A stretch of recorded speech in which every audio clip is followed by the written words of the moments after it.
Hi. Joe, oh my goodness. Good to see you. I didn't see it. Yeah, of course. Yeah. It's okay. Oh, that's right. No. It's all right. Right thing was there. I saw him and then I saw hers and I got distracted. I'm sorry. But we're open, you want there. Yeah. We can grab more chairs. I'm good. How are you? Appreciate it. Yeah. Yeah. Oh, yeah. Good to see you. Oh, sweet enough already. It's sweet enough already. Coffee sweet enough already. Oh, I was like, that's hilarious. I've never heard that. Janine Landon's good to let in. We're policing this differently. Thank you. Since Thank the you for last that. one, Selena. What'd Thank you you. say? I said thank you for that. Yes. Be careful now. Exactly. Hi, Landon. Hi, Landon. I know him. Will you guys tell me when you're ready to get going? Michael's coming in right now to.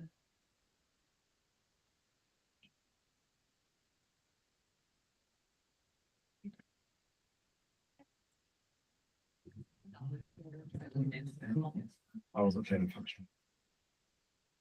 Am I just a giant head on the screen? No, not as big as you think. You're okay. Good. I was like, perhaps I should have done a better makeup job.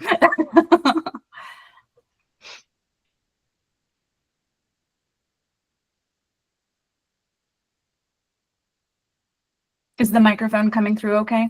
Yes, you're good. Okay, perfect. Just want to make it so you're the main. Oh, good.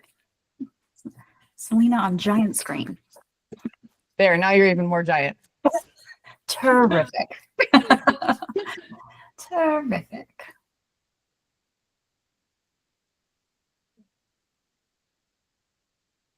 Good morning, everybody. Good morning. And I will tell, right? Janine? Just smiley faces this morning. Come on in. They've always been. We don't fight. The chair there. Except for my. Good morning, Selena. Good morning. All right, well, let's get Selena rocking and rolling here. So I'm going to read an intro, if you don't mind. So at the 608 team, we're passionate about helping agents build businesses that are intentional, sustainable, and profitable. And today's workshop's all about getting tools and framework to do just that. We're thrilled to be joined by Selina Galanis. Selina is a leader in the real estate industry with over 25 years of experience, spanning corporate, commercial, and residential sectors. As a workman success master coach and VP of growth and operations for the Rick Jihad team, Selina's helped agents and teams across the country scale their businesses through proven systems, smart strategies, and operational excellence. So we're going to be going through the 4 pillars today, which we're excited to share. So please take notes, ask questions, and more importantly, as we're going through this, look for gaps that we might have in our businesses that we intend to implement. So with that being said, great big round of applause. Please welcome Selina. Selina, the floor is yours. Selina. Yay! Good morning, everybody. Okay, so I mean, he wasn't wrong. I've been in real estate since the dawn of time. I started when I was 12. Let's just say that. So this is actually my 29th year. And this is going to sound crazy, but I just started taking my real estate licensing stuff because I moved to Texas. And I was like, wow, how many? I've been licensed in Florida, Georgia, New York, South Carolina, and then now Texas.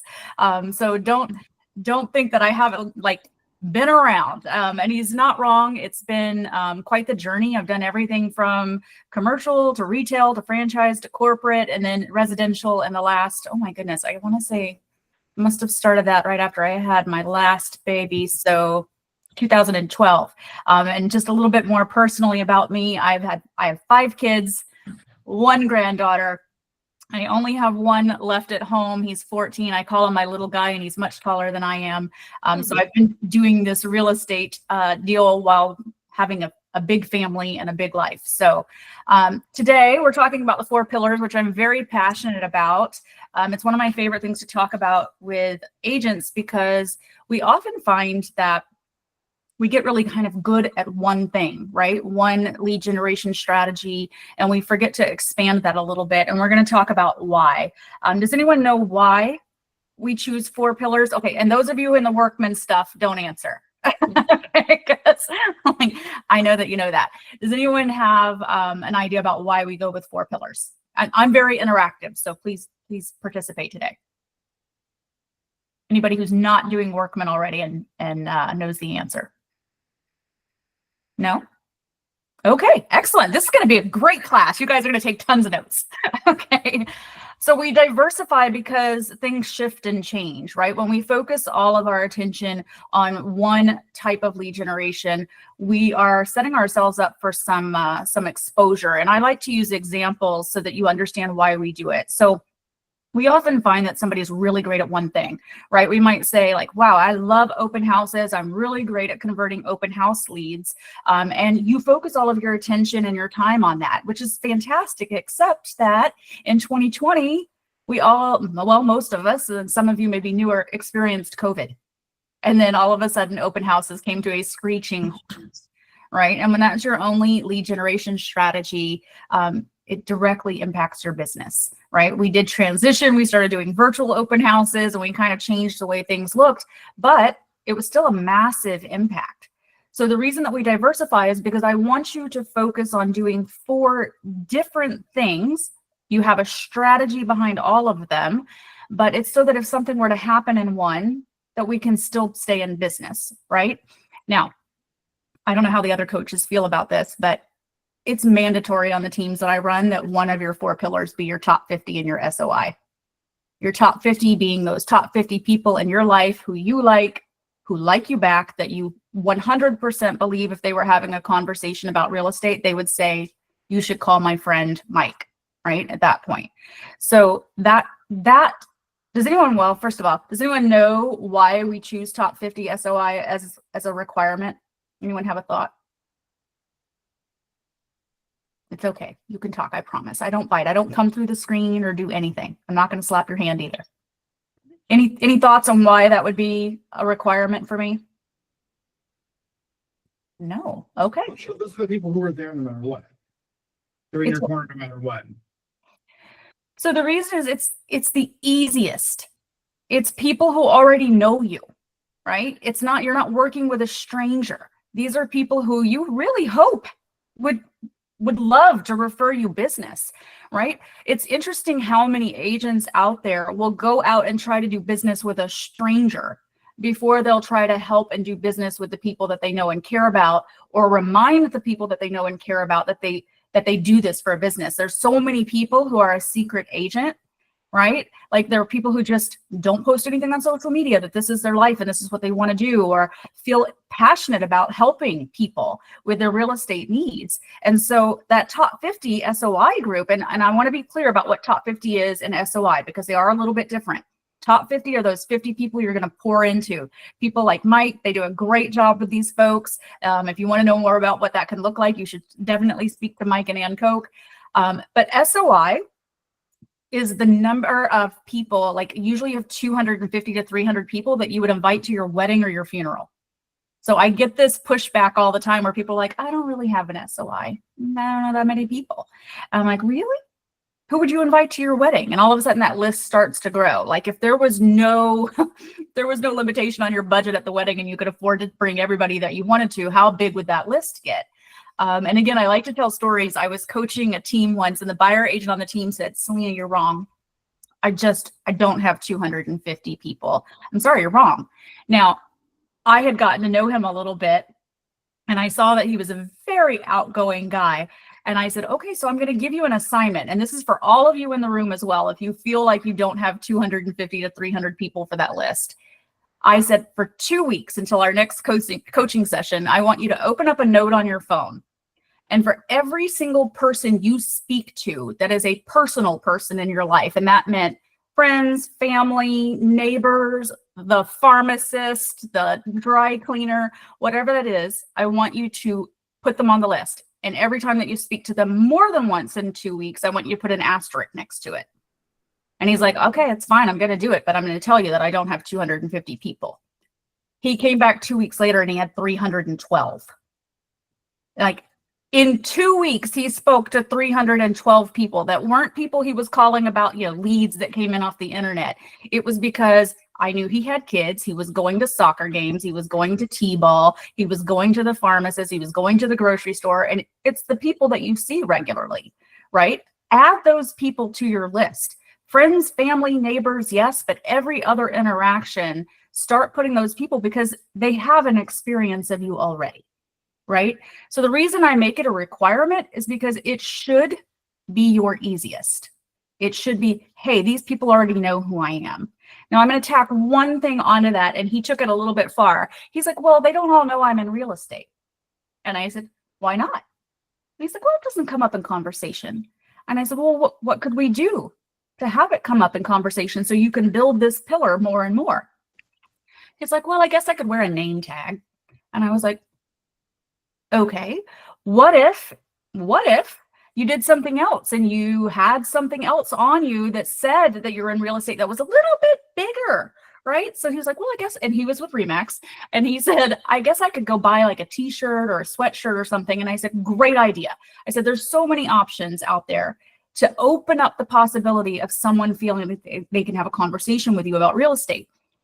Wear a t-shirt, get a skin for the back of your laptop. If you work in coffee shops, carry a mug that says, ask me about real estate. If you have a baby, get them a onesie that says, ask my mom about real estate, whatever that is. Well, he surprised me on our next call 2 weeks later as he showed up wearing a Remax hoodie, Remax pants, a Remax hat. And I did not know that they made Remax sneakers. Yeah, I was unaware. But he started walking through town this way, and he was like, it's like physically impossible for someone to not ask me if I'm in real estate because I've given them all of this opportunity. And all of a sudden he was having more and more conversations. So the reason is because it's easy. Top 50 and SOI are easy to work because those are people you're seeing all the time. So I always tell you to put that as a pillar and then really get focused on it. Develop a strategy around it. You're talking to your top 50 every single month. You're talking to your SOI at least once a quarter. You're sending them things. You're doing pop buys. You're inviting them to events. These are people you know, love, and care about. Did you guys know that the average person talks about real estate in a social setting 8 to 12 times a year?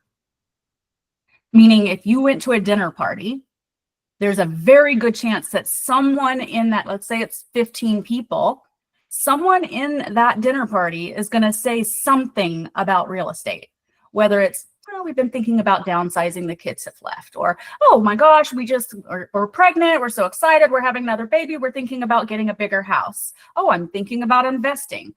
8 to 12 times a year per person. So if you have 50 in your top 50 and 250 in your SOI, and they're all having conversations 8 to 12 times a year, or they happen to be in a conversation like that, you want them to say your name. You want them to say, oh my gosh, you should absolutely call Dom. I was just talking to him last week. They're killing it. They're really helping a lot of people with their real estate needs. I know they can help you. Okay, so you have to think about it from that perspective. If you are a secret agent and you're not keeping yourself in front of these people, when they have those 8 to 12 conversations, they're going to forget to mention your name. It's not going to come up. Okay. So work that pillar really, really well. Okay. I tell everyone else, as long as they're working that pillar, they can choose their other 3 pillars. Now, there are so many options, and we're going to go over those here. Like someone says, like, I don't know what else to do outside of that. I'm really good at that and open houses. What could possibly be my 2 other pillars? I want anybody else already working one that they want to share, something that you already do lead generation for at a high level. Outside of open houses. Don't say open houses. Anyone circle prospecting? Door knocking. No one? Oh my God, door knocking is back like a vengeance, guys. Get into the door knocking. Okay, how about, and I don't love this one. How about social media? Okay, what are you guys doing to lead generate? Now I need to know. Nobody's raising their hand. What are you guys doing? Anybody? Networking events. Networking events? Okay, great. Anybody else? Who's doing open houses at a really high level? I'm gonna come through this screen. Hand raised back here, Selena. Okay, good. Okay, so I'm going to tell you, we're going to go through several of these, so because I want to give you ideas about what you can potentially do. But what I'm going to do is preface this with, please, for the love of all that's holy, don't choose something you're not going to want to do. If it is like Houston and it's 103 degrees at 10 a.m., door knocking's probably not for you. Okay, it's really hot. Nobody here wants to door knock unless they're going to go. Like, I take walks in the morning and I have to do it at 6:30, so I'm not dripping in sweat by the time that I'm done, right? So don't choose something that feels deeply uncomfortable or that you're not going to do, because you're not going to do it. Right? It's just, you're going to put it on the list and it's not going to happen. So if something like door knocking freaks you out, or it's way too hot, or it's crazily cold where some of you live, it could be difficult to do, then don't put that on the list. Don't choose something that feels really uncomfortable for you to think about. Okay. Now, I want to talk for just a minute about social media. I definitely see people killing it out there on social media. Okay. There is a strategy behind it. And each one of these that we talk about, I want you to think about it from that perspective of, what's my strategy? Not, I'm just going to start posting some things on social media. And again, I like to give stories. I had a coaching client, and they were actually here in Richmond, Texas, and it was a husband-wife, and I really just loved them. And the husband was like, I'm going all in on social media. I'm like, great. And he started running ads, and we had a strategy behind it. And every time we got a coaching call, he would say, Selena, look at how many leads we got. I'm like I spent $250 this last month on leads. And I'm like, that is great news. How many did you close? And he's quiet. And I'd see all these leads coming into his KV core. None of them were converting. Part of that was their fault, but part of it is because social media leads can be quite complicated to convert. Okay, so he wanted to show me every week, Selena, I got 1,000 leads. That's amazing. How many did you end up on the phone with, and how many are you in contract with? Okay, so I want you to realize that it could be great if you're getting a lot of leads. If you're not actually closing any of them, it's not an effective strategy. Something has gone wrong. I made him cut the money. I was like, no more spend. We're stopping. Okay, now, the reason I asked you all what you're doing effectively right now, or what you're really loving as far as a lead generation strategy, is normally when I'm coaching someone, I'm asking them, what did you close last year? Let's pull up everything that you closed, and we're going to look at the source. If you're not tracking your source right now, I want you to start that immediately. Every lead that comes in, I want to know where it came from. And every lead that you closed, I want to know where it came from. Because we know you're already doing well at that. If you tell me that you closed 24 transactions and 20 of them were from open houses, I'm like, awesome. We're focusing on open houses. We're going to double down, right? Because we already know you're great at it. If you come back to me like he did and you said, hey, I got 5,000 social media leads from Facebook ads, and I say, great, and I go to your last year's transactions and you only closed one, but you spent thousands of dollars, I'm going to tell you to stop. Right? We're not going to do that. It's not going to make a lot of sense for you to work on it. So go ahead and take a look at what you're already closing and why, and like say, maybe I could do a little bit more on this one as a pillar because I've had success in it. Don't try to double down on something that you haven't had success in, or again, if it feels uncomfortable. Does that make sense? Because in your body, it's not going to feel good for you to do it. And it's just going to be like, you're not going to work on it. So social media can be good. Anyone here doing geographic farm at all? Does everyone know what a geographic? Oh, excellent. Does anyone not know what a geographic farm is? And that's okay if you don't. We do have some new people in the room. Excellent. I love a geographic farm. I love it. I actually just pulled my whole neighborhood yesterday. So geographic farming, again, strategy behind it. You're going to hear me say this a lot because this is work. What we do is work when we're doing lead generation is you're going to choose an area to focus on that. And I prefer it to be an area that you're familiar with. right? Maybe it's your neighborhood, maybe it's one where you grew up, something like that, where you know a lot about it already. I had someone that was asking me a couple of weeks ago, he's in our organization at EXP, and he said, well, I want to go do this neighborhood over here. I said, terrific. Why did we choose that neighborhood? And he's like, the price point. I said, well, tell me everything about it. He's like, well, I don't really know much about it. I just know the price point's nice. It's $850,000. And I was like, okay, but you don't know anything about it? Like, are there parks? Like, is there anything like restaurants around there? He's like, I don't know. And I said, okay, so you chose it purely for the price point. And he said, yes. And I said, well, the problem is if someone calls you and asks you, you don't know anything about it. Like, I would rather that you choose. And by the way, it was an hour and 15-minute drive away from his house. And I said, is there anything closer to you that has a nice price point that you're familiar with? Let's be really strategic about it.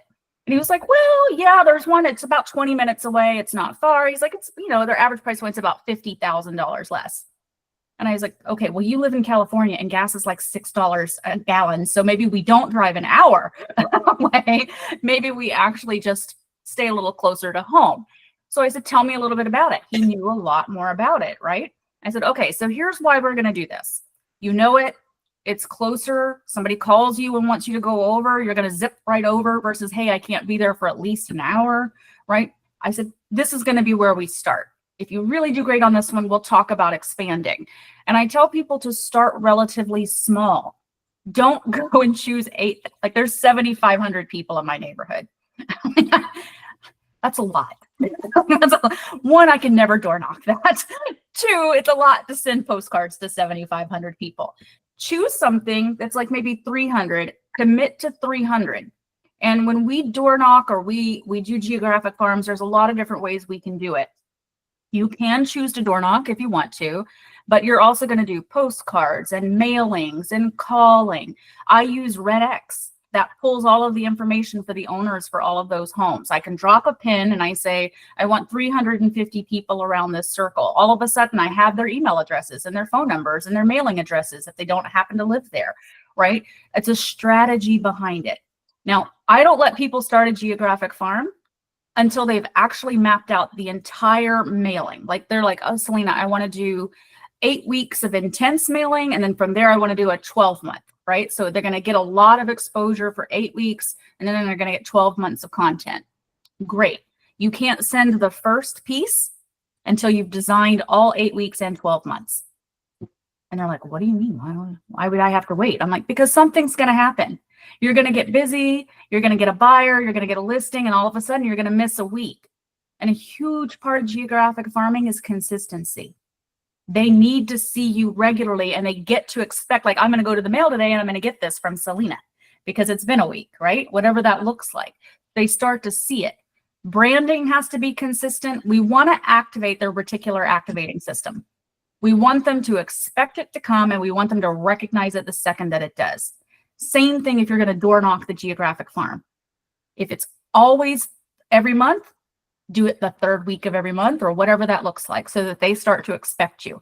Then they're like, oh, this is the week Selina's coming by to say hi. They might even be outside sitting on the porch. It's consistency behind what we do. Okay. Mailings. I love a good pop by. They mentioned that I am still running Rick Jiha's team. He passed away a couple years ago, but his son is on our team. And Rick was door knocking where he lived with his ex-wife for a long time. And then when his son came into the business, he started introducing him to the neighborhood, and they were door knocking together. And since Rick has passed, his son is continuing to door knock the same neighborhood.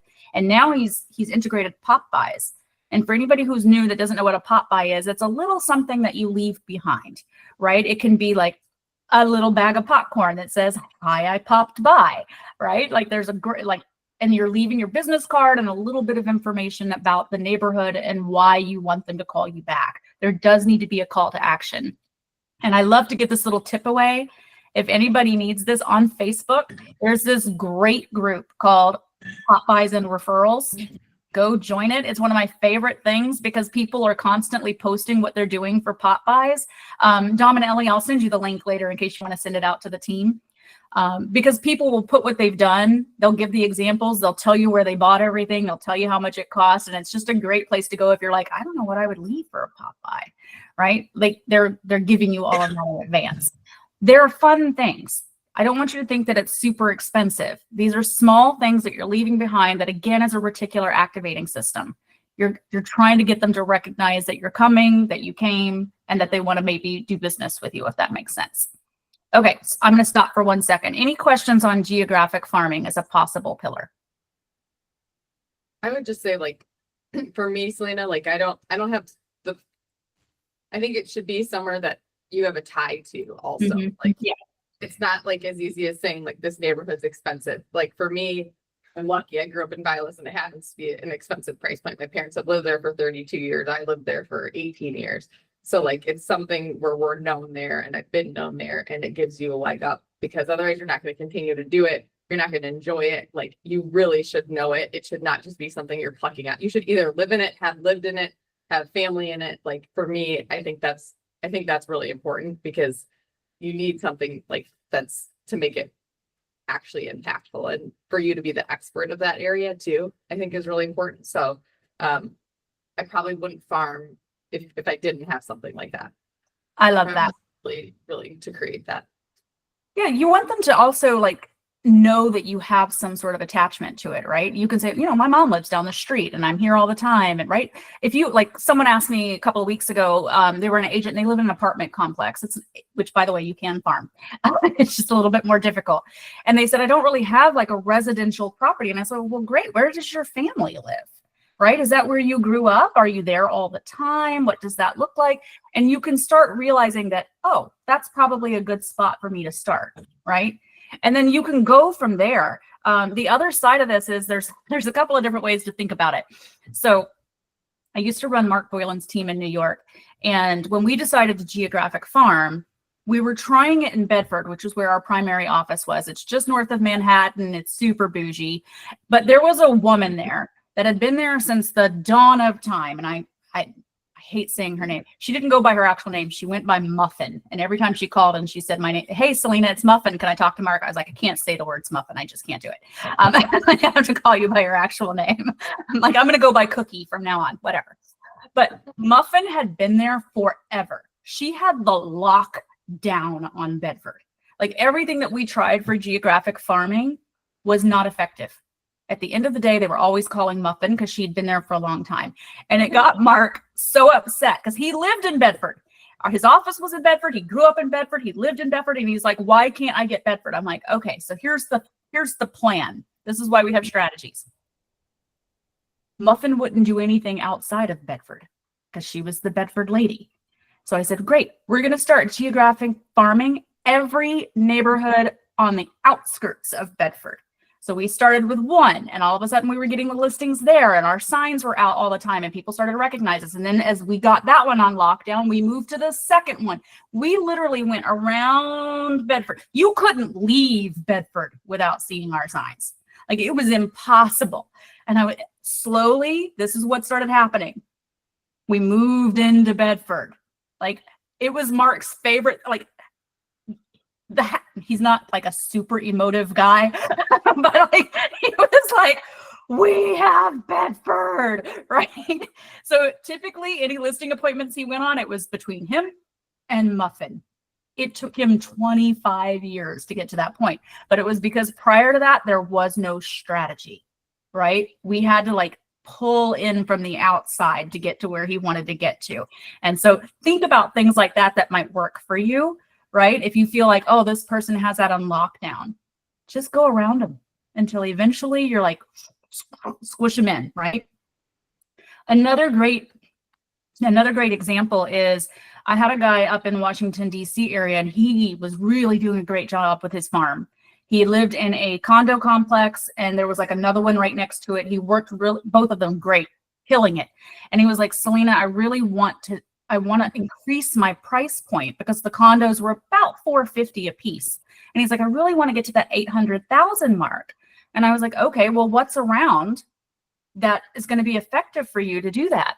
And he's like, well, I'm not really sure. And I said, well, when you sell a condo, where are those people moving to? And he's like, well, I don't really know. And I was like, okay, first of all, are you never keeping up with your sellers again after they leave? Because now I'm having a heart attack.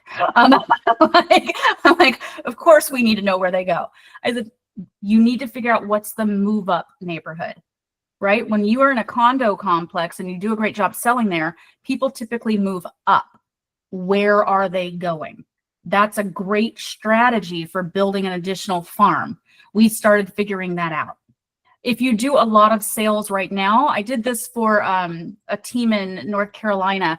They decided to start geographic farming. Guys, they sold 300 houses a year as a team, right? So it was already like they were doing great, but she's like, I really want to try this geographic farm. What we did was we took all of their sales for the previous 2 years. If you don't know that you can do this, I encourage you to try it. And we uploaded them into Google Maps. Then we opened up that map and it showed us where most of their sales were happening. We did list side and buy side, 2 different color pins. Why do we do that? When you list your signs out there, people are seeing more of you, right? They're going to see your open house signs. They're going to see your listing signs. So they've had an experience of you. All of a sudden, we were able to see by the number of pins on that Google map where we should focus our attention for geographic farming. We could see that they'd sold a ton of houses around the hospital complex. So we decided that was going to be one, right? Then we saw that another like 3-4 agents were killing it closer to the beach. We were like, wow, you guys do a lot of business. When you're in it, you're not paying attention to what the address is or the zip code that you're selling the most time. Okay, so if you feel like you need a little bit of help in that, throw it all into a Google map, see where the pins land and say, now I'm going to double down because I've already done business there and people have seen my signs. They're going to recognize me. Okay, so again, a strategy behind it. Any questions on that one before we continue? Thoughts? Who here is thinking about a geographic farm? Okay, yay, excellent. So I tell people, like, there's always action items whenever I'm going through this. Choose where it is. Decide what you want to do. Is it going to be a combination of mailings, door knockings, letters, things like that? Are you going to download all of their phone numbers and circle prospect for that as well, right? You're going to start calling them. Remember that the whole point behind this is to actually have consistency around what you're doing and a long-term strategy. This is not one and done. Geographic farms can often take a full year before you really start seeing it come to fruition. And that's because it's the consistency behind it. So don't get disappointed if it doesn't happen in 1 month. It's got to be the repeat of going, right? I know I keep telling you guys stories, but I feel like it makes things stick in people's heads. I met a woman, she's in California as well, and we had her speak on a panel. And gosh, they did so much business. And this is where Rick Jiha lived, up in Pleasant Hill. And I was like, God, Rick, why don't you ever get any listings here? He's like, because Norma has this place.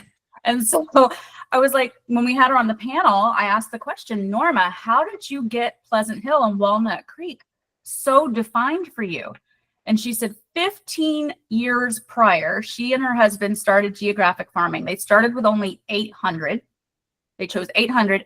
All they do is mail a newsletter once a month. It's got just listed, just sold, a little bit of information about that particular market. Remember, geographic farming, they only care about the market that they're in.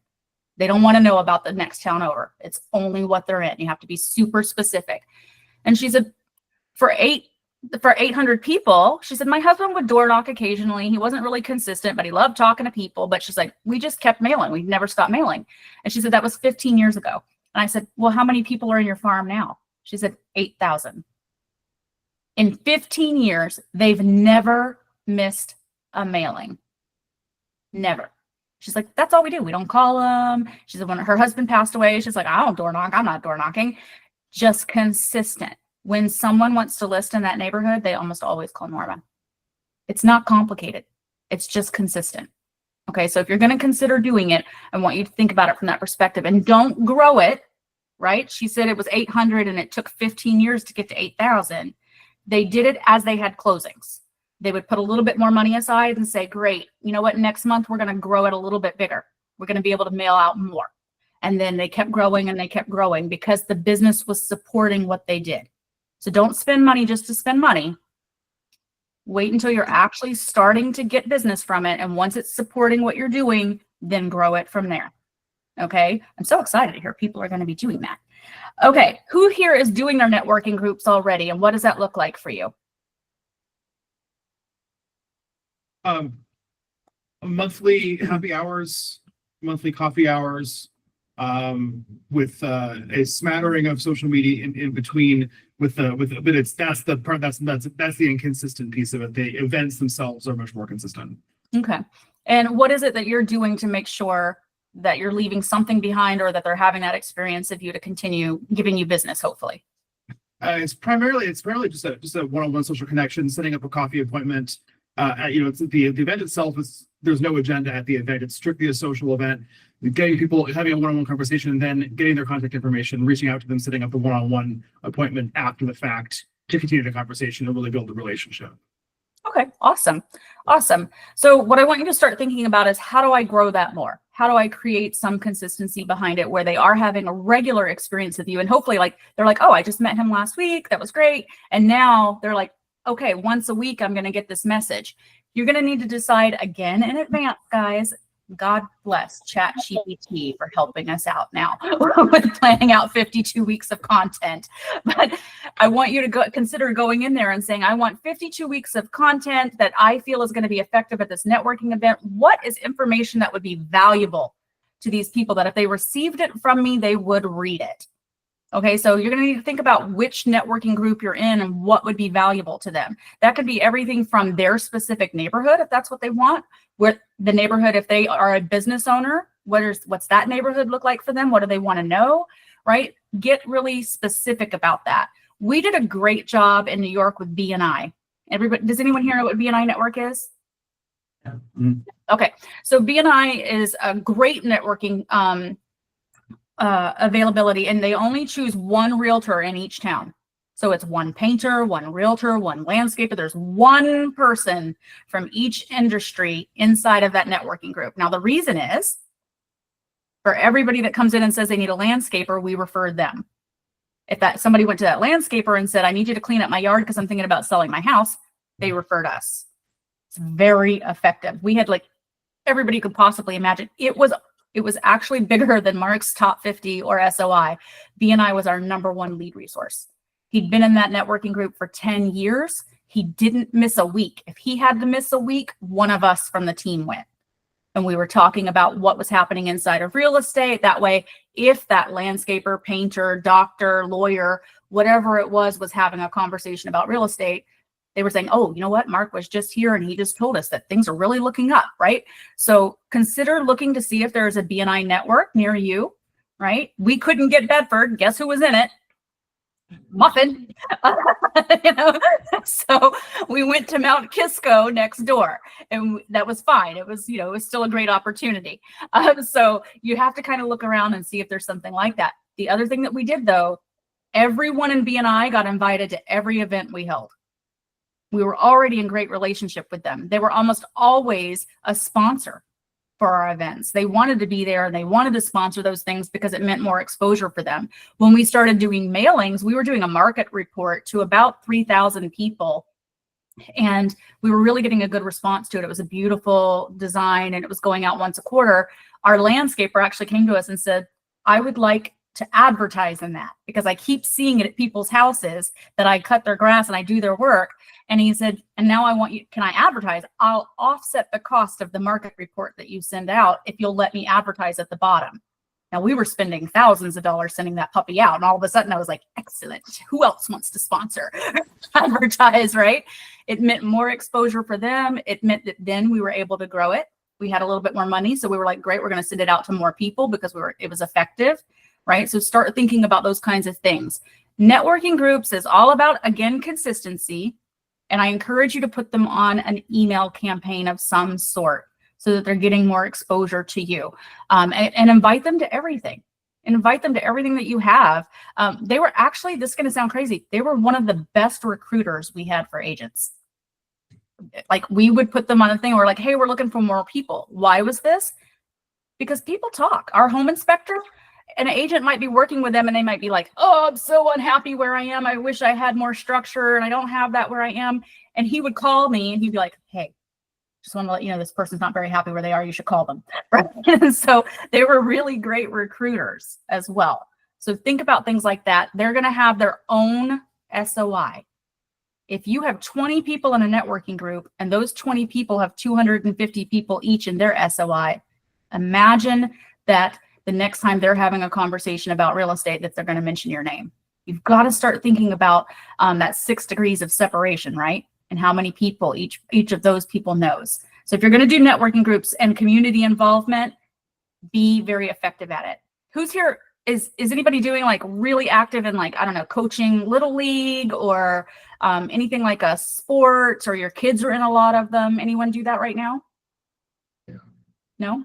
It's another great opportunity if you've got kids, or you've got brothers or sisters even that are in it. Sponsor it. Okay, now all of a sudden the name is all over the place. If you're going to go to the game, don't be a secret agent. Show up like that guy in the hoodie and jeans and and a thing. Ask me about real estate. You're like a walking billboard, guys, at community events and Little League. Don't miss the opportunity to continue having more and more conversations. And please, please, please, I am not a huge proponent of giving somebody my business card. Here's my script. They ask me for my card. I think, oh my gosh, I must have given my last one out yesterday. You know what? Can I just get your name and number and your email? Now I have it. I'm not waiting for them to call me, because the chances are that business card's going to go in the car at the bottom of the purse. Okay. I want their info. I don't want to leave without it. So take my script and just be like, oh my goodness, I am fresh out. I never have business cards on me, ever. If you went to my purse right now, there's not one in my purse. I just immediately get their info. And now I'm like, hey, it was really great meeting you. And I would recommend this, do a video text back. Now they're remembering your face with what's coming through on the text. Okay, so if they give you their info immediately when you get in the car or whatever it is, and be like, hey, Anne, really loved meeting you, hoping that I can help you. Let's stay in touch. Here's my contact information. Save it in your phone. I've saved yours and mine. Really looking forward to building a relationship together. Now they have that in there. Okay, so you've got to start being really strategic about what you're doing. Okay, here's another one. Who here is working with investors? Okay, good. Excellent. Anybody want to work with investors? Yeah, they're like one of my favorites. Okay. Start building a list. I get the weirdest, most random text messages from investors all the time. And they're like, hey, do you have anything that's a flip? We created immediately. We have both a text group and we have an email group, and it just keeps growing. Anytime that we get somebody that calls and asks about a property or asks us if we have anything like that, there's a group. That way, when we have something new coming on, they get it before it goes live. Hey, wanted to let you know, this is going to come on. We just did this last week for one of Anthony's. And I said, listen, they want to sell quickly. It does need a little bit of work, but like, I want you to take a look at it. It was only listed last year, so the pictures are pretty reflective of what it is. Let us know if you guys are interested. It goes to everybody at the same time. Start building that group. You have to be strategic with investors as well. They want to know about it before anybody else. They want to buy it 9 times out of 10 before it's even on market. Okay, so start building a list. Don't forget to add people into it. Email and text, both. Some people do WhatsApp. I hate WhatsApp. But like whatever it is that gets them out. Secondly, if like now you've got ready, set buyers. Like we did foreclosures at a really high level for a long time. So we had a massive list of investors, right? Now, if it works out beautifully, they buy it, they flip it, you sell it. Okay, so I want you to start thinking about it that way. That was why I liked foreclosures so much. People thought I was crazy, but I loved them because we would get it from the bank. We would list it. One of our investors would buy it. They would flip it. Then we'd list it again. And then 9 times out of 10, one of my buyer's agents on the team had a buyer that was buying it. It was like a constant stream of business. Now, it's a beautiful problem to have. Now, I'm going to tell you, because I like to give examples. I told you that there's a reason that we have 4 pillars. So when we started doing foreclosures, we first got one bank. It was M&T Bank, and they asked us if we'd be willing to do it. And because we were flipping and we were selling so many, we decided to keep adding banks. We got Fannie Mae. That took me 2 years to get that account. Good luck for anybody who wants to do that. It's hard work. I'm willing to help anybody who wants to get Fannie Mae, though. We ended up with 5 banks. Foreclosures, REOs, became a massive pillar for our business. We were killing it. We had to hire staff because it requires that you go every week and do all of these BPOs, broker price opinions. It's the bane of my existence. Pictures and all of these things every week. We hired staff in order to be able to manage it. But it was a huge pillar for us. Well, that was when the market was down and foreclosures were happening a lot. Within 2 years, we started losing our bank relationships because they were like, we don't have enough inventory to give you guys. And all of a sudden, within 2 years, that entire pillar went away, like gone. Now, had that been our only business, we would have been in a lot of trouble. But because it was only one of 4 pillars that we were working actively, we were able to make it through. We just had to, that's how we ended up doing the market reports for the geographic farming, because we had to choose a new pillar, right? That's why I want you to understand that choosing 4 pillars, there's a reason for it. It's not just because I want to keep you busy. It's because if something were to happen and one of those pillars were to go away, I want to make sure you still put food on the table and you're still paying your mortgage. It was a big hit for us. It was a big transition because our buyer's agents were so happy. They were constantly getting leads because we had all of these foreclosures and they were like, what's happening? And I'm like, oh no, well, the market's good. I'm sorry. But that's just kind of what happened. So I want you to think about those kinds of things. And investors, don't miss communicating with them. That's why I said, put them on the email list. They're getting something from you regularly that says, I even do it with our guys. I say, oh, I'm so sorry, guys, we don't have anything right now, but I'll keep you in mind. I'm going to keep messaging you as we have new things coming, right? I'm always staying in front of them because I want to keep that relationship going long term. I don't want them to go to a different agent. I want them to stick with us. So I have to be consistent, take them to lunch every now and then, right? You've got to start thinking about this long term. Okay, I'm going to stop for a second because I've been going for a while. Who's got questions or thoughts? Anybody? No, you're a quiet group. Isn't 4 pillars exciting? You guys are like, nope. I love it. I love it. So, okay. I'm going to mention one more and then we'll kind of move on. Niches. Okay, so some folks can do seniors. I want you to think about this. Seniors, over 55 communities, military, relocation, divorce, probate. I want to give you guys more ideas so that you can start thinking about what might work for you. There's strategies behind all of those, right? If you want to do divorce, start handing out your information. Make a great, almost like a listing presentation, guys. I want you to make a presentation and you're going to start dropping it off at divorce attorneys. Okay, it's it's really a good one because 9 times out of 10, they're selling one house and hopefully they're buying 2 at the end. And so it's like win, win, win. It's like 3 houses out of this half the time. So you've got to think about it. They have to sell as part of their divorce decree. And typically they're both buying something as well. You got to think about this as like a real business strategy. So make a presentation, start dropping it off. Sometimes they don't really know anybody. Like those divorce attorneys are like, I don't know, go find a realtor, right? We have a lady in Pennsylvania that most of her business is over 55. I coached a lady who in Oregon, that was her entire business. Now, I always like to be very honest. Those listing appointments can take a lot longer. They're not going to do anything digitally. You're going to have to print everything out and you're going to have to explain everything. So if you're not a patient person, that is not the niche for you. Okay. I'm not a patient person. I do not have the time or energy for that. But for those of you that really like working with seniors, this is a really great opportunity. I just placed my dad in memory care last year. I sold his house in order to make that happen. So you can go to these communities, same thing, leave them some sort of presentation, because when family members are coming in and have to place their families in either over 55 assisted living or memory care, they usually need to sell the home in order to be able to pay for the long-term care. Okay, it's just a matter of going in there. They love it. If you throw bingo night for an assisted living community, you are in.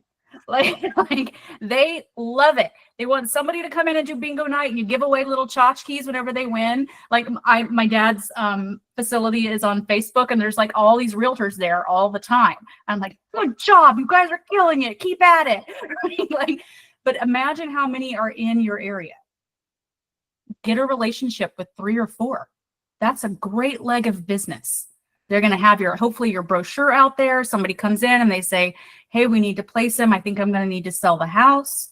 Great. Here, you should talk to Ann. Here's her information. Give them a call. They've sold a lot of houses for our people that are here. right? So I want you to think about niches like that. Military, relocation, EXP offers training in this as well. So if you're interested in that, I encourage you to go check it out. It's really, really amazing.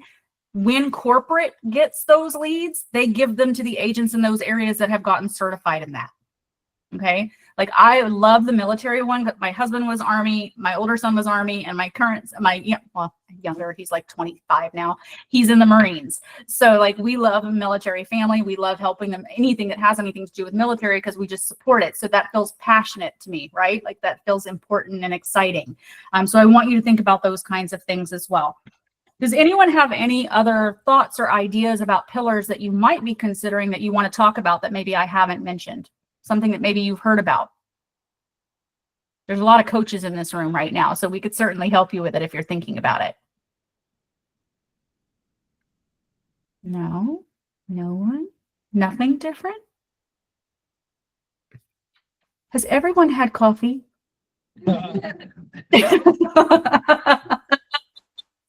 Just checking. Do I need to caffeinate you? Like I should have been there in person. I usually come bearing like 2 Dunkin' like giant boxes whenever I go do something. How many people in this room would say you have one pillar right now? Just curious. Nobody? Okay, at least one or like. One, only one. How many people would say they have 2? Okay, good. How many people would say 3? Everyone on our team better say 4. How many people have 4?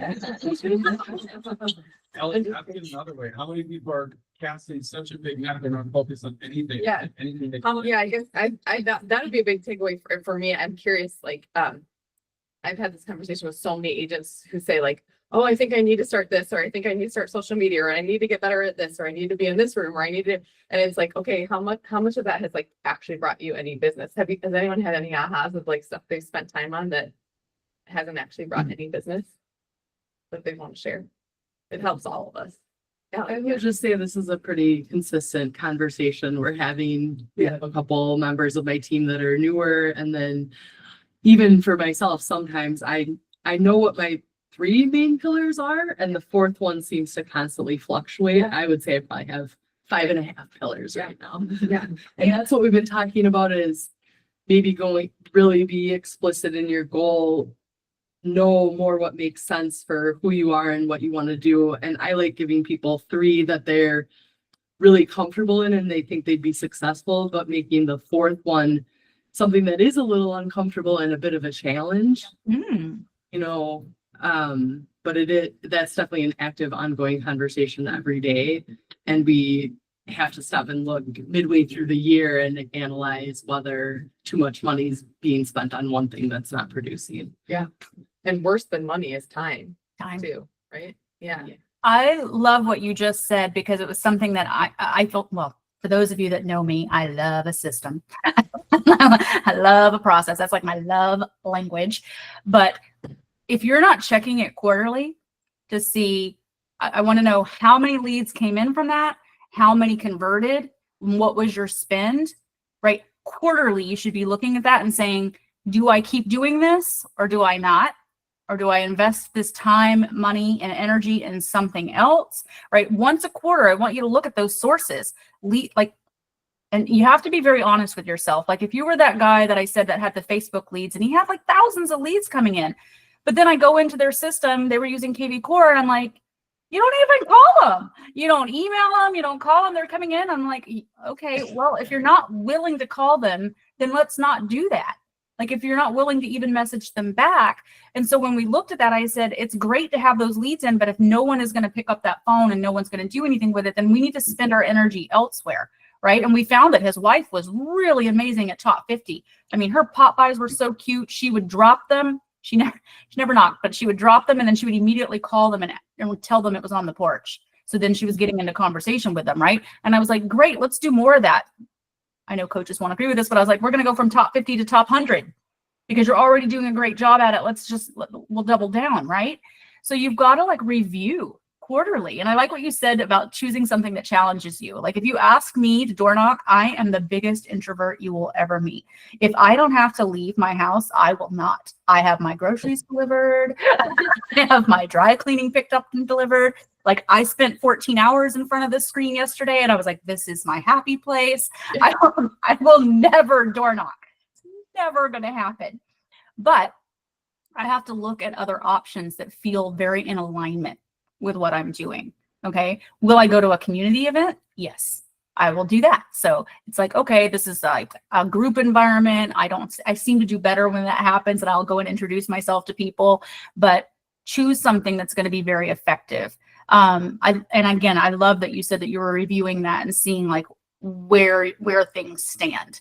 Right? The idea behind all of this is a system, and that's not something we've talked about yet. So we have a fellow coach that introduced it to us a couple years ago, and I just loved it. And I was just giving this to Casey, Council Chiha, last week for her recruiting. I said, because same concept. I was like, 4 pillars, lady. I don't care where they come from. You just tell me what they are, but you're going to work 4 of them to recruit. And I said, she's kind of all over the place. And whenever she does it, and I said, nope, I'm going to tell you what Jamie Taylor told us. Yeah, there's 2 different ways you can think about this. You can say every Monday I'm prepping what are going to be my open houses I'm going to hold this week, right? Every Monday of every week. And on Tuesday, it's going to be, that's my door knocking day. And on Wednesday, it's going to be all top 50. Because remember, I don't want you to call 50 people in one day. I want you, like, I can typically get through 10 people like in one sitting, and I try to just get through them on Wednesdays. It's like 10 people on Wednesday on the first week, second week, third week, fourth week. What happens is they start to expect my call on that day, by the way. It's always the same 10 people. They're like, Selina's going to call me the first week of the month. Thursdays, you're doing another pillar. So you can do it that way. The other option is week 1. I'm all focused on open houses. What are the open houses I'm going to do? What's my strategy? Am I going to start instituting a little bit more in it by doing ads about the open house? Like, what does that look like? Week 2, top 50. Week 3, it's going to be, my networking events, and I'm going to sign up for multiples, and I'm going to work on my strategy that week. The reason we do that, it is so much easier to have the same conversation over and over and over again in a shorter period of time than it is to be like, okay, this is the top 50, and now I'm calling for open houses, and now I'm doing this thing, and your brain is now switching gears over and over and over again, and you start losing focus. So if you develop a strategy behind what week it is or what day of the week it is, you're getting a flow. You're like in the flow. Like for us, we did open houses on Thursdays. We called 100 people around every open house. In New York, sometimes we had 10 to 15 open houses a weekend.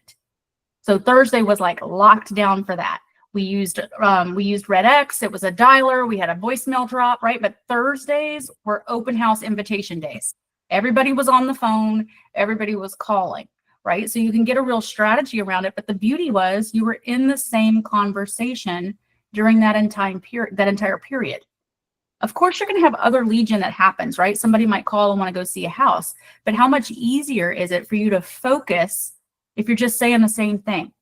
For those of you that should know this, you should have B, C, and D leads. I call them D because we call those deadbeats.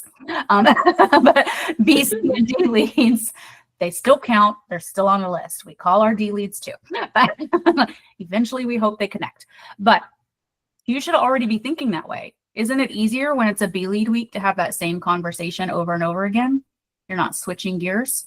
So I want you to start thinking about that strategy as well. Guys, at the end of the day, this is your business. Each one of you is an entrepreneur. Each one of you is a business owner. Now, the problem with most entrepreneurs is they're just like, catch all as catch can, right? And yes, real estate is a fairly reactive business. It doesn't have to be. You can create some real structure around that. My calendar is my Bible. Like whatever I've got in there, if it says lead gen time, that is what I'm doing. If something were to come up, let's say my son were sick, I never erase, I only replace. I use my Google Calendar, and whatever that lead gen time was used for gets moved to another day and or time. I don't not do it. It just gets added to another time because it's still building a business. It still has to be done. So I want you to start thinking about things like that. And when I tell people like that, when we walk away from this meeting, I want you to pick what the 4 are, and then I want you to start strategizing. What would I do? Like, I love an agile and a sprint. For anybody who's familiar, I just open up the sprint and I start building it out. I'm like, okay, I know I want to do 8 weeks of mailers and then I want to do 12 months following that. What would I want to put on that? I might go search on the internet for a little bit and see what other people have done. And then I start screenshotting that and saving it in that same sprint. Like, these are my ideas as I'm forming them, right? They start going in there and I'm like, great, okay, here's week 1, here's week 2. Now, I want you to understand that sometimes you're not going to have the content until the last minute. Okay, but you can build the entire template in advance. Like, when I say content, if you are sending them something very specific to their neighborhood, like I live in Bridgeland, they're not going to care what's happening in Fairfield South down the street. So everything that I give them is going to be very specific to Bridgeland. When I am pulling up average days on market, you know, what's the list price to sell price ratio? Each time that I pull that information, it's going to be the most current, right? So I've had that template built. All I'm doing is plugging it in at the last minute and it's going to print, right? But I'm only giving them Bridgeland. And so each time they're going to be like, wow, last month it was, you know, average days on market was, you know, here it's crazy. It's like 12. And now it's going to be like, oh, what happened? It's 18, right? We start seeing what that means. So you can build everything in advance and then just drop in whatever you need at the last minute for it to mail out. But all of this is about planning and building the business that you want for yourself. Is anyone in this room wishing they had more business right now? Okay, good. I was going to be like, all right, if you guys are just like, nope, I'm good. This is a problem. Then start thinking about this that way, right? Like, start mapping out, ask questions, ask your fellow realtors that are in this room. What do you think about this? Hey, I'm thinking about doing this. Why don't we, and someone says, I'm thinking about doing the same thing. Work together on it and say, my favorite thing is when someone tells me that they don't want to door knock because they don't feel like it's safe. I'm like, great, get a partner. Go together, work on it together. You can each go to the same house, right?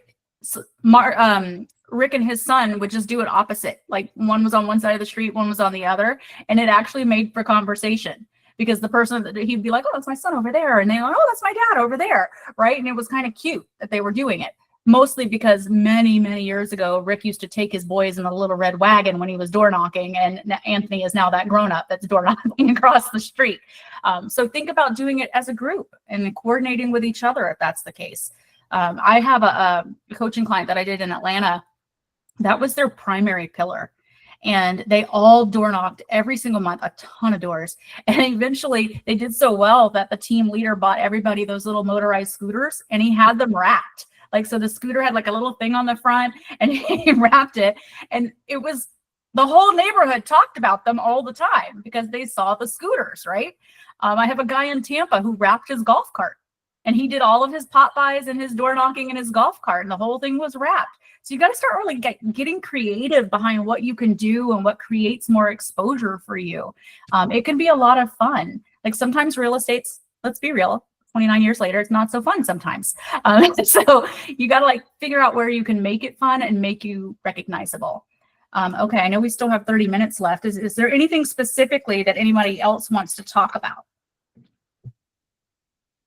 Anybody? Selena, we don't have to fill the whole 30, but definitely leave, you know, we can leave time for questions. For people that aren't workmen, either clients or coaches in this room, there's a lot of different concepts that Selina's touched on, and I just want to mention some of them right now, and we can maybe talk about them in a little more detail. And maybe if you send maybe a recap email with like the best thing that we can provide someone to watch. Obviously, if someone wants recommendations on individual coaching, we can set you guys up with workmen. We don't get anything for it, but a lot of these concepts we're talking about today are different workman coaching concepts. And one of them, the last one she talked about, is My Perfect Week. So none of what we talk about ever in a session matters if you don't implement it. And really the only way to implement it is if it's on your calendar. And so one of the key concepts that we're talking about is My Perfect Week. So I think that's important to mention. One of the key concepts that she mentioned was Top 50, which has its own workbook to understand how to work your top 50, which is one meaningful touch a month with 50 people in your database every single month, and how to get 86 referrals from it. So we're talking about a lot of different concepts that you might not understand are specific key concepts to work with. And if you're not already getting coaching and that's something that you're looking for in your life, I will say it's changed our lives and our businesses. It's why we're with EXP. It's why we're with Selina. It's why we were with Casey if you were at the last event. It's a huge piece of this is understanding how all these puzzle or all these key concepts fit together to be able to create sustainable and predictable business. And Mike, I don't know if you want to touch on anything that I haven't touched on here. Mike's a workman coach. So just wanted to mention that these are all, they're not just like these random things that you have to try to, remember. They're like specific key concepts that we get coaching on. I love that. And I think the word I want to go back to is one that we had said initially when we decided to do this for the call was, I want you to have predictable business. So again, backing up to why do we have 4?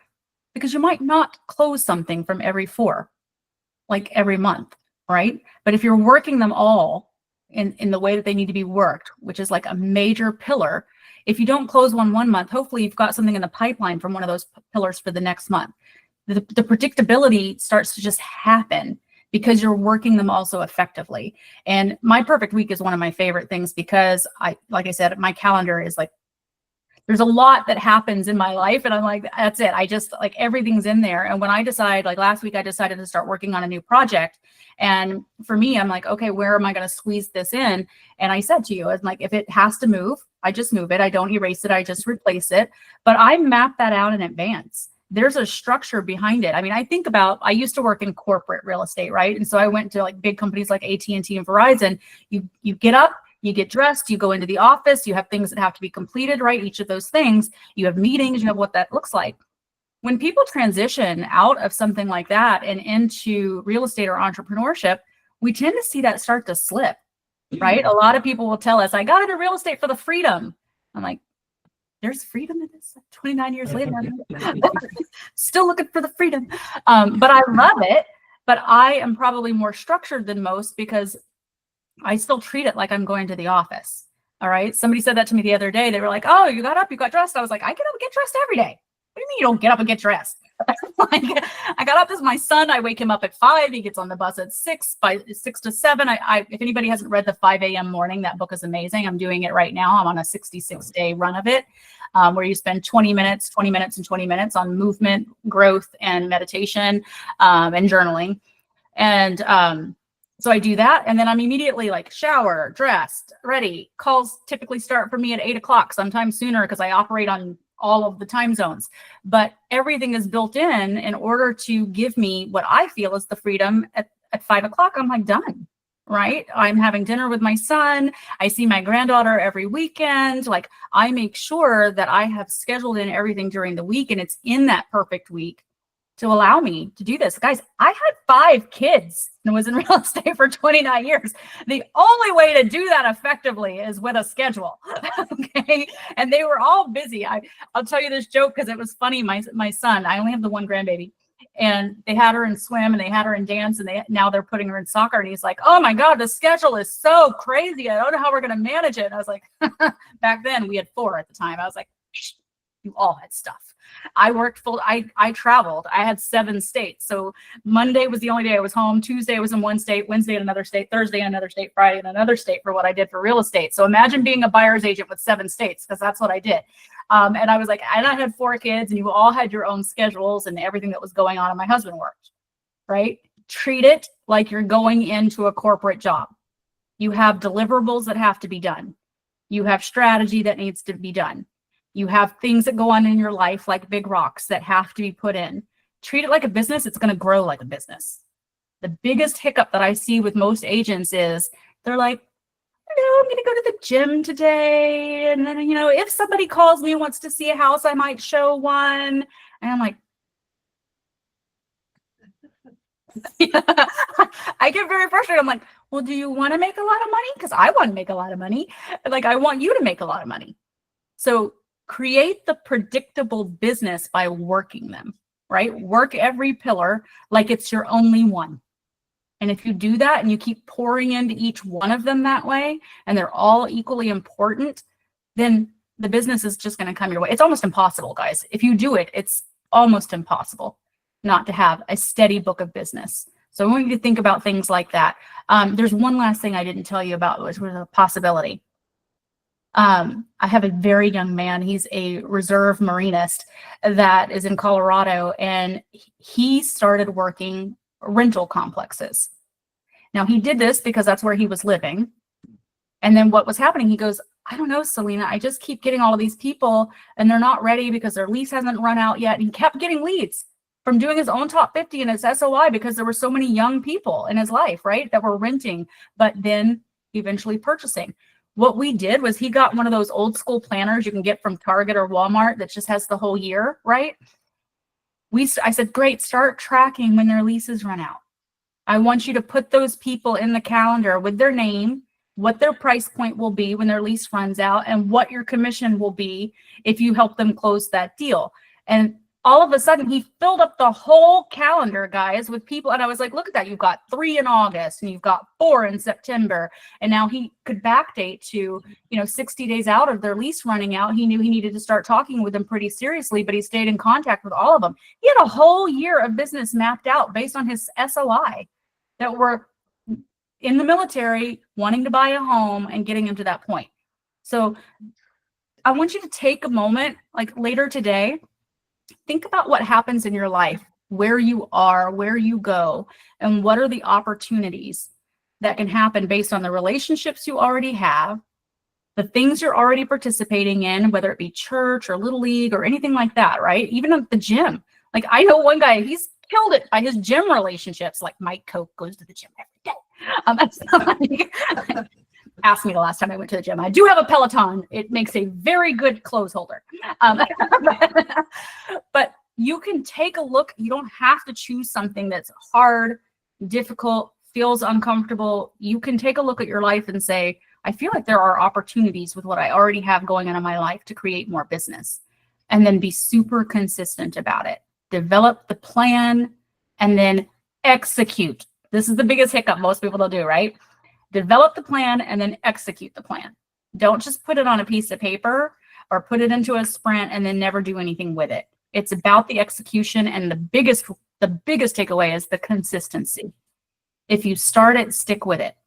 Okay, it takes 66 days for you to develop a new habit, like really like lock it in. That's what I'm working on right now with that 20-20-20 is 66 days. And say for 66 days, I'm going to do this, whether that be that you're going to set aside time to work on each of those things and develop the strategies around them, or do something a little bit different that gets you into that mindset of doing it. But 66 days. Like when I quit Pepsi, it took me all 66 days. I'm not going to lie. Like now I'm working on sweet tea. I moved to the South where it's readily available. It's just bad for me, but I'm on another 66 day plan for no sweet tea. Okay, any questions or thoughts? Any takeaways? Anybody have an aha? Yay, go. I have a question. Do you have any tips? So like you put something on your calendar, you agree to time block it. You feel like it's important when you put it on your calendar and you commit to doing it. And then the day comes, you're getting ready to do it and something's on fire. And I'm a big fan of the replace, not remove thing as well. And I make my team operate that way. But any tips like mental hacks or like things like even a simple mantra or a sentence you can say to yourself to remember in that moment how important that was when you put it on, and that it's just as important as the fire that you have to go put out and make sure that you actually stick to that thing that you're otherwise about to skip? I would say the mantra for me is integrity. I know that sounds simple, but I'm like, I have to keep the integrity with myself.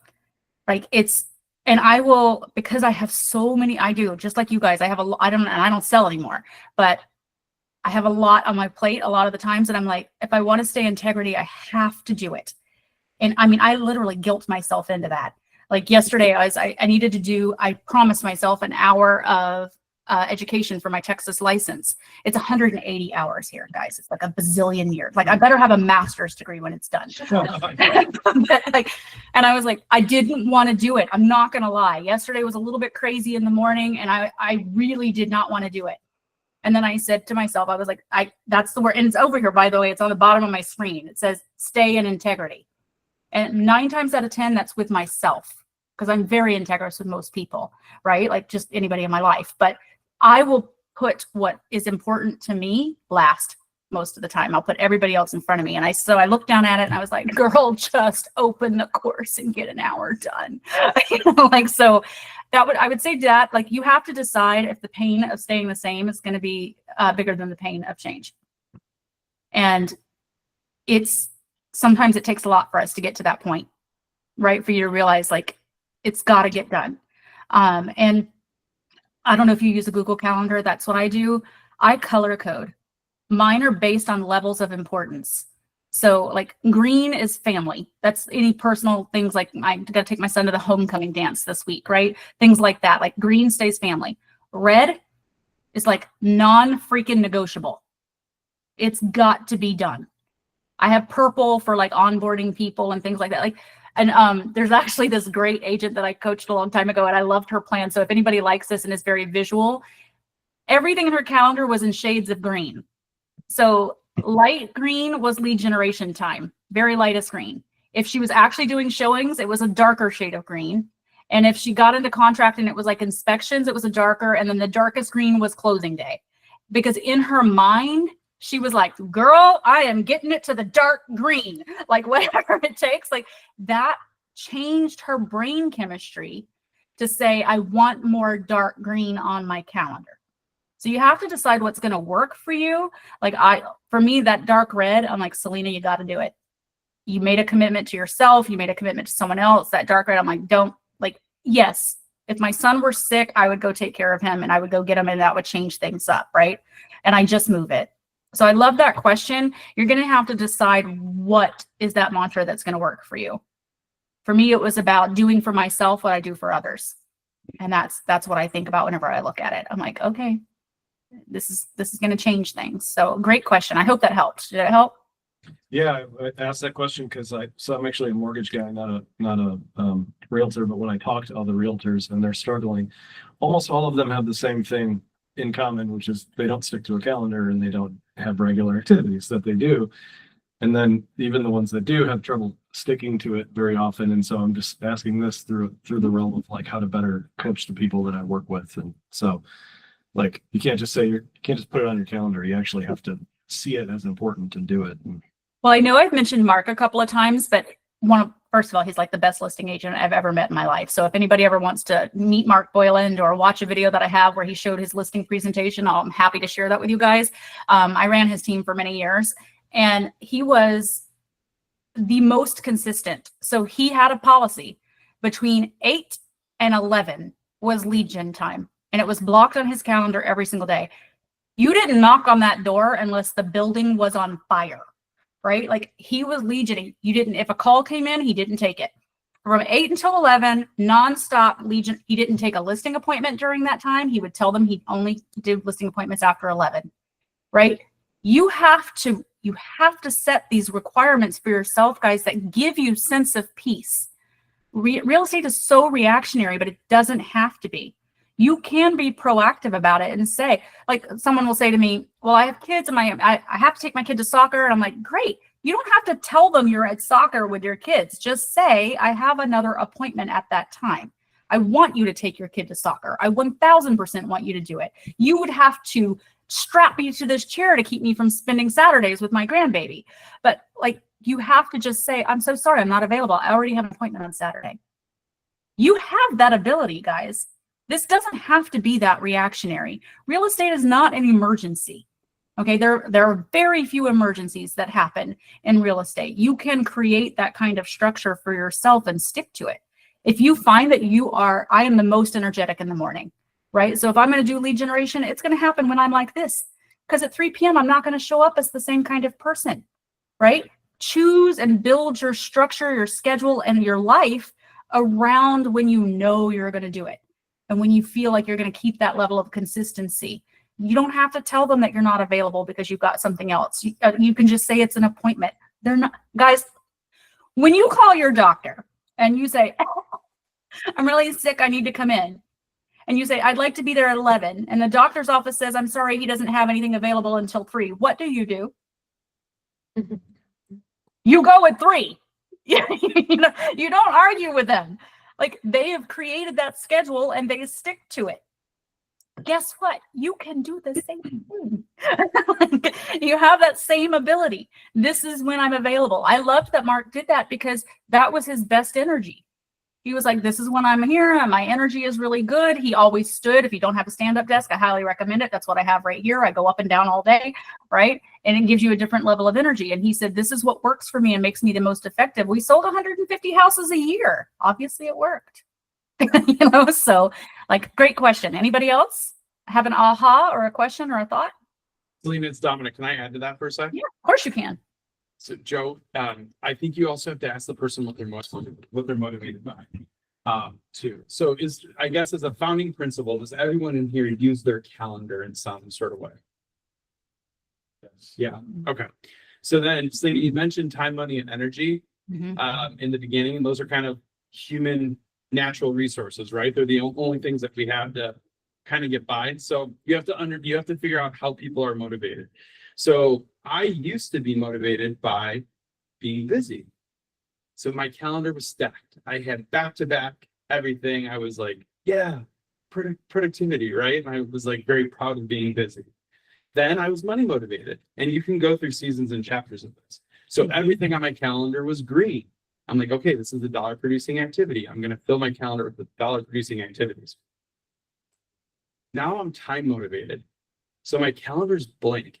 And if I'm spending time on it, A, I'm going to show up, and B, I want to see more blank space with the same amount of energy, the same amount of money, the same amount of everything that I have in life to be able to spend that with my kids, my family, traveling, whatever that is. So time has become, I'm in that era now. And I think you have to figure out what motivates you. And then if you're a team leader or you're helping other agents, figure out what motivates them so that they build a calendar the right way. Because if you try to teach somebody to time block and they're motivated by time versus money or feeling productive, they're just going to keep moving those blocks around, right? If you motivate someone on dollar producing activities because they're in their money era, and there's some balance there, you could say, I want time and energy, or I want money and energy. So you can tweak that. But as a principle, figure out what motivates them to build a calendar the right way. Because if the principle is we're all using a calendar, and that is the principle of all entrepreneurs and business people, and we're using that as our guide, then we have to figure out how to build it the right way. And typically I see a time motivator, money motivator, or an energy motivator be what motivates people. But if that's not in sync with how you're building out My Perfect Week or your calendar, you're never going to do it. The important thing is to honor that, right? Like the one thing that I say, Joe, you're looking for a little bit of a phrase in your question that helps me flip the switch when I don't want to do something or when I think there's something more important is I tell myself to follow the plan and not the mood. Because the one thing that we all have all day long is choices, and choices to do this or a choice to do that. And sometimes it's easy to go to the easy thing. Sometimes it's easy to go put out the fire, and we just moved away from the plan. So if I don't want to go work out, if I don't want to make my calls, if I didn't want to go hold that open house, I just follow the plan and push the mood aside and make sure to choose what the plan says instead of what the mood says.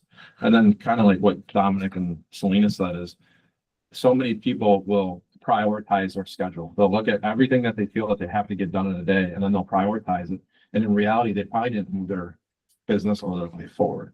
So instead of prioritizing the schedule the priorities. And then when you schedule the priorities, follow the plan. I love that, Mike. And for those of you, like, that's something I do every Sunday. So Sunday's like my reset day in a lot of ways, home, groceries, all that stuff.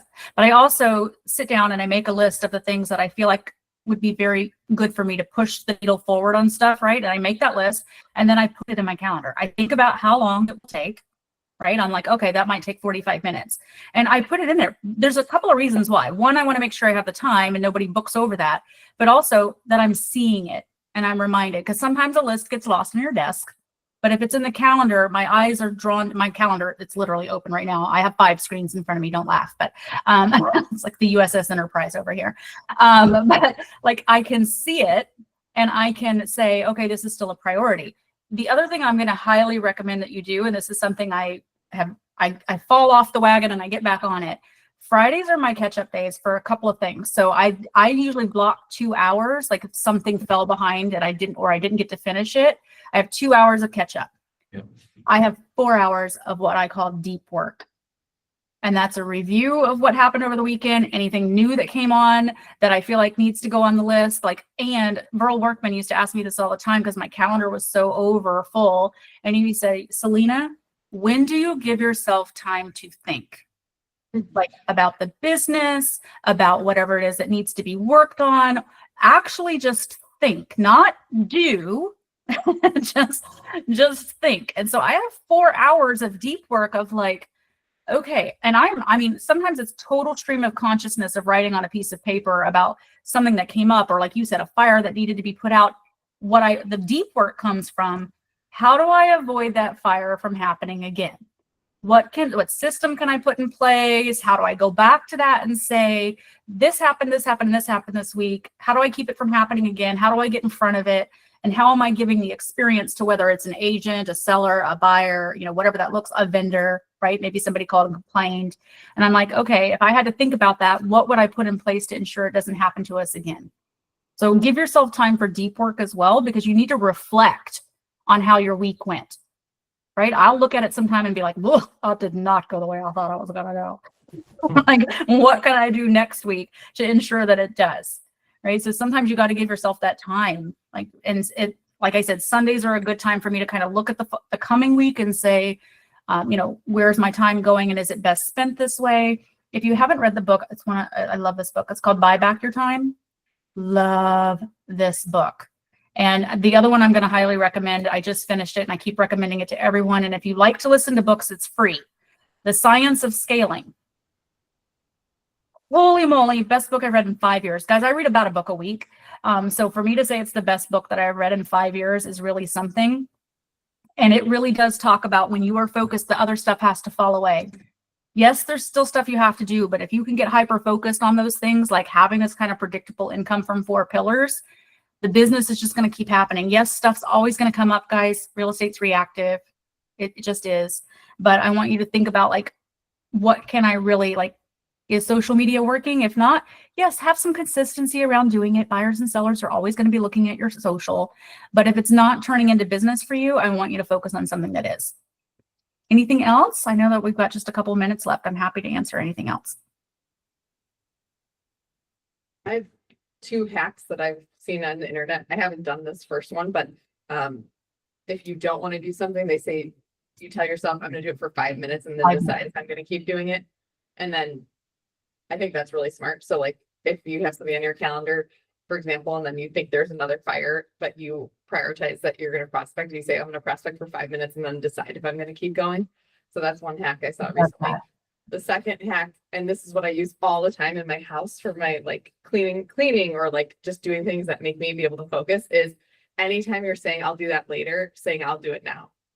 Like I see something sitting there and I was like, oh, I'll fold that later. And I just say immediately, I'll do it. I do it now. And I've changed that. And that has been really helpful for me as someone with ADHD who like definitely gets clogged by like my environment. So anytime you find yourself saying I'll do that later, saying I'll do it now instead and just doing it and then just training yourself to do that has been huge. And then the one thing I think if anyone walks away with anything today, I honestly think the most important thing that you get out of this wasn't the 4 pillars or top 50 or SOI. It's a calendar and time blocking in my perfect week. Because like I said, you could take any amazing topic and if you don't implement it, it doesn't matter.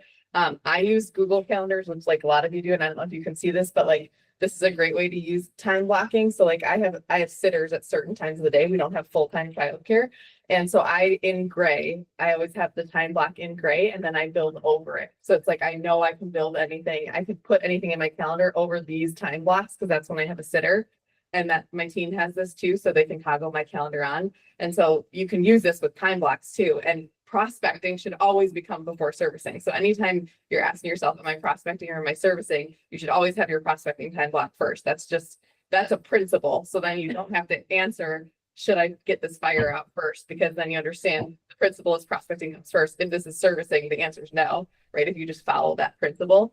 So that's a great way to have, a prospecting time block. And then you can put things over it. Like your top 50 prospecting, whatever, but the time block's always there in gray, and then you build over it in a color. So I think if anyone wants to with anything, hopefully it's that like you're reinvigorated to make your calendar beautiful because that's what you live by. So that's my 3 cents. I love that. I stopped using the My Perfect Week spreadsheet a long time ago and built it in Google Calendar, and I toggle it on and off, right? It's like, if I could build out the week the way I want, this is what it would look like. Obviously it's not going to be perfect, but I'm like, that's where I want it to be. And I love what you said, Ellie, because if your business is not where you want it, you should be lead generating 3 hours a day, non-negotiable. 3 hours. Yes, I said it. 3 hours. And then if it starts to really build and you're doing great and it's consistent and you feel like you've got that predictive income, yeah, you can go down to 2. And then you have to ask yourself, what is lead generating, right? Because it's like, it's not talking to other people just to talk to other people. It's not meeting people just to meet people. It's really intentional, right? So I think, yeah, it's a great call. Just make it about the guys. I know it's a big word and sometimes it's hard for you. Make it about integrity. Are you keeping integrity with yourself? In like, this is really important. This is going to provide for me. This is going to provide for my family. What would my family say if they knew that I was sitting here not building my business? Like, that's what I look at it. My son comes home and he knows, like, if that door is closed, he does not knock on it. Mom is like building a business. He might text me. I may or may not answer him. And if you're really looking for something, way back when I had more kids home, Amazon makes this great little light that you can operate from an app. And so outside the door, it was red. If it was on a call, nobody was allowed to come in or knock. And it was yellow if it was like, hey, I'm working, but you can interrupt me. And green was like, hey, free reign. You can come on in. I know it seems silly, but when you've got 5 kids, you gotta be like, absolutely not. Don't knock on this door and don't come in, right? If a lot of us work from home, right? Because we're in real estate, but start thinking about those things that make you more effective and efficient at your business. I hope you guys all got a lot out of today. I enjoyed spending the time with you. I would love some follow-up down the road from anybody who wants to give it about what you chose for 4 pillars. And if anybody ever needs any help with it, I've built every sprint known to man regarding pillars. I'm happy to share whatever I can. Thank you, Selina. You're so welcome. Thanks, guys. I enjoyed spending the day with you. I'm so jealous of your office. It's beautiful. It always looks so amazing. All right. Thanks so much, guys. I hope to hear from you and talk to some of you again sometime soon. Thank Bye. you, Selina.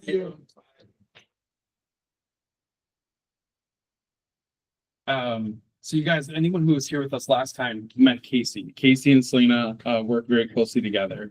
We're super fortunate to have them. One's in California, one's in Texas. Casey taught us the art of the conversation. As you can tell from Selina's style, she's way more tactical. She's focused on operations and business, and the way she uses her time, money, and energy is really impressive. I wanted to give a couple gifts. I printed 10. If we need more, I can print more. But to fill in some of the gaps of what she was discussing today, this is the business plan workbook. A lot of folks do this at the end of the year as they're ramping up for the new year. And inside this workbook, first of all, 2020, this is the workbook Ellie and I used to create the 608 team. So it took a lot of coaching and iterating and all that good stuff. But inside here, it will help you walk through a thought exercise on how to define what your 4 pillars will be as you go into 2026. And then if you get stuck, you can actually pick from a list of what those 4 pillars can be. So that's in here, plus a ton of other stuff, of business planning, income goals, all that stuff. So if we need more copies, they'll give you more copies. The other thing that I printed out for you guys is the 8651 book. That came up a couple of times as well. This is really the top 50 program. So we're a firm believer that solid teams have a great brokerage supporting them and then a great coaching platform. And a lot of this community here today is because of the Workman coaching program that we've been fortunate to be part of for 5 years. We're not only coaches, but we're coaches of the program too. So that's where these tools came from. This explains the top 50, 8651 in there as well. And then just to close a couple of the gaps of what Selina was talking about or connect some of the dots, the 4 pillars aren't meant to be set and forget. You wouldn't do that with your stock portfolio, right? She talked about diversification for those 4 pillars, but they're also not supposed to change every month. And I think that that's where sometimes we make that mistake where it's like, that didn't work. I'm on to the next thing. That didn't work. Scrap it, right? And the 4 pillars are designed to work in a market. An average market cycle is 3 to 5 years, right? So I'd say when you set your 4 pillars, give them 3 to 5 years to work. Really, really invest in them. Make sure that they are big enough for you to catch as many fish as you need to, but hyper focus that you're not geographically farming all of Dane County, right? So those are the 2 gifts. That's my thoughts on the 4 pillars, rebalance every 5 years. And then when she was talking about BNI groups, who here thought I should go join one? Anybody? I'm half involved in one right now that I haven't fully committed to. They let me guest and sub in for people. There you go. So, yeah, I should commit. I like the I idea. already know that. I like the idea of a BNI like group. I don't want to be necessarily a part of an actual BNI group because they're Yeah. expensive. Yeah, they are expensive. Yeah, this is a cheaper version. My thought is you already have one. So as an agent, you probably already have one. You have a preferred lender. You have a preferred painter. You have a preferred landscaper. You have a preferred handyman or woman, right? You have a preferred roofer. I mean, my phone number is full of preferred people. So you probably already have that group. Tap them, make them part of your top 50. Let them know you're a small business owner relying on their small business, and they should be helping you as a small business owner in the area. She didn't mention it, but in Dane County, we pulled the stat a year or 2 ago. Every real estate transaction that we close in Dane County, about $75,000 is put back into the economy. So it's not just the commission, it's the title policy, it's the lender, it's the painter, it's the rehabber, it's the roofer, it's the gutter people. It's all those people that come in and make a home. And on average, every closing in Dane County is about $75,000 reinvested into the economy. So it's a big deal. That's all I had. So I'll pass these out. You guys, please take them if you'd like them. Mike, anything to add, or Ellie, or anyone? I think one of the things that is hard for people to get going on is choosing which 4 pillars to start on. And they can get stuck in that analysis period. So has anybody here heard of a SWOT analysis? Yeah. Strengths, weaknesses, opportunities, and threats. That's one thing I found to help other people get started is if they list out what their strengths are, what the opportunities are, what their weaknesses are, and what the threats are, and then they align their strengths with their opportunities, that it'll help paint a picture of what pillars you might be able to go out there to start and develop. I wrote down a note of not to give up too early, and you just hit on it. Like so many people, they'll get going and they'll see that they're not getting the result that they were hoping for. But what they don't know is that they're probably just on the verge of breakthrough. And then now they're ready to break down before they break through. So like just keep going and know that anything that you do, I love how you said 3 to 5 years, because like even geographic farming is at least a year or 2. And then if you get stuck and it's not working, think if it's ever worked for somebody else. And if it has, maybe you need to go find that person who it's worked for, pick their brain. What can you change about what you're doing? What do you need to shift? How do you need to pivot so that it will work for you? So just find somebody else who's already done it. But that was great. You know, it's a great way to scale a business is when you identify 4 different ways to bring in business. And one of the things she didn't touch on that we've all been coached to is that when you build a pillar, you don't build a pillar to do 25% of your business. You design the pillar to do 100% of your business. And it's kind of like that 10x is easier than 2x. Is if you want to sell 20 homes in a year and you're going to do open houses, build your open house pillar, build that system so strong that by itself it's going to do 20 transactions, because you're going to look at it differently, you're going to approach it differently, and you're going to build it differently if it has to do 20 transactions than if it only has to do 5. Then when you build out 4 pillars that can each do 20 transactions, now all of a sudden you're going to see that massive growth that we're all looking for. It's a hard concept, and we've had to help people understand that concept a little bit too, because everyone's like, well, that's 400%. Jeff, I think I need to tell that. No, the easiest way that we found to explain this to people is just looking at it like an orchard. And so think of it as like planting 4 trees, and then over time you're watering, you're fertilizing, you're pruning, you're taking care of all 4 of those trees. And she mentioned COVID. So COVID killed the open house tree, right? So if that was the only tree you had, you basically didn't eat, essentially. But if you had 4 trees in that orchard, you would have had 3 other trees basically still producing fruit for you during COVID. Easiest way that I found to explain it. The SWOT analysis is in the business plan It too, is, so yeah. if anyone wants to use one, it's in the business plan, so. Any other takeaways? Anyone to share? Oh, here you go. I took 3 pages of notes in like an hour or an hour and a half. I thought this was really great. And I think it's really cool that you guys do it.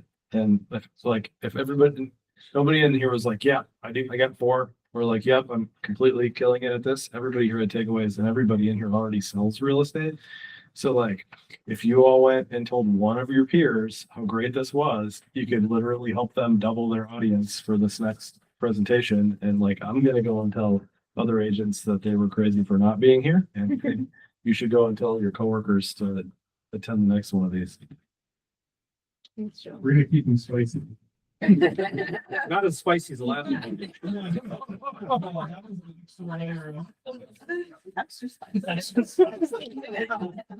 Is anyone not get a business they work with or is at 50? That they want? Yeah, so speaking of the next one, early October, we have a Tony Robbins guest speaker coming in. As we're all prepping for ramping up for 2026, which is a crazy thing to say. We're gonna be working on our mindset, motivation, our business plan, and then going into our actual modeling it out for this upcoming year, resetting our 4 pillars and going from there. So please join us, please invite your friends, family members. It is open doors. First So- Thursday of October, right? Yeah. Awesome. Thank you, guys. We have coffee and snacks up front, so please help yourselves too. Cool. Thank you.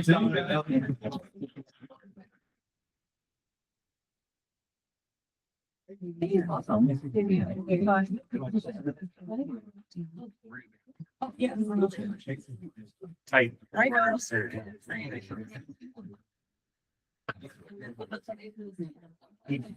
Well, I've been over for 2.5 years and I just found that Pulse.com. I